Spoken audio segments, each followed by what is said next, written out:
প্রেম করে বিয়ে করে তোমার যৌতুক নেওয়ার কথা বলতে লজ্জা করছে না? তুমি এই 2 বছরে একটা সরকারি চাকরি জোগাড় করতে পারলে না? আমি তোমার সঙ্গে আর থাকতে পারবো না। তাছাড়া এমনিতেও আমার বাড়ি থেকে তোমার মতো একটা বেকার ছেলে দেখে জীবনে বিয়ে দেবে না।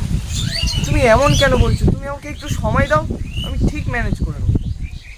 তোমার সঙ্গে বিয়ে করে আমি আমার লাইফটাকে নষ্ট করতে পারবো না।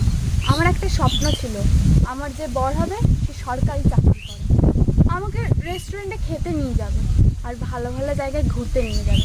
তোমার সঙ্গে বিয়ে করলে আমার পুরো জীবন শেষ, তাই তোমাকে আমি বিয়ে করতে পারবো না। তুমি আমাদের 3 বছরের সম্পর্ক এইভাবে ভেঙে দিয়ে চলে যাবে? হ্যাঁ, চুপ করো তো।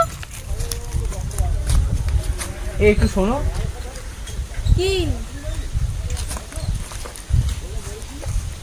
কি বলবে তাড়াতাড়ি বলো। আমি একটা চাকরি পেয়ে গেছি, আর সেই খবরটাই তোমাকে জানাতে এসেছিলাম। কি সত্যি? তাহলে তো আমার বাড়ি থেকে আর কোনো প্রবলেমই নেই। তাহলে তোমার বাড়ি থেকে বিয়ের ডেটটা ঠিক করে নিতে বলো, আর সাথে বিয়েতে বাইক, কিছু সোনা গয়না, আর সাথে 5 লক্ষ টাকা। ব্যাস। কি, তুমি যৌতুক নেবে? প্রেম করে বিয়ে করে তোমার যৌতুক নেওয়ার কথা বলতে লজ্জা করছে না? না, লজ্জা করছে না।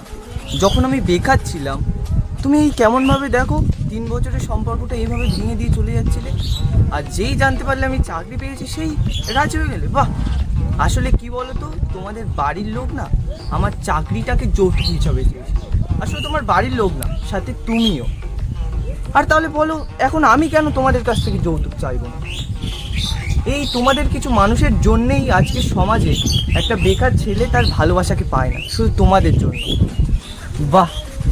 তুমি সামান্য একটা চাকরির জন্য আমাদের এই 3 বছর সম্পর্কটাকে এইভাবে ভেঙে দিচ্ছিলে। আসল কথা কি বলো তো, তোমাদের মতো মেয়েরা না সময় বুঝে সাপের মতো খোলস ছাড়তে ভালোই জানে। আর দেখো, তোমার রূপটা আজকে আমি আমার চোখের সামনে দেখে নিলাম, আর যেই জানতে পারলে আমি চাকরিটা পেয়ে গেছি, কিছুক্ষণের মধ্যে বাহ, রূপ চেঞ্জ। অসাধারণ। তুমি নারী না অন্য কিছু? যাই হোক, তোমার সাথে আর আমি সম্পর্কে থাকতে পারছি না। আর তুমি তোমার রাস্তা দেখো, আর আমি আমার রাস্তা।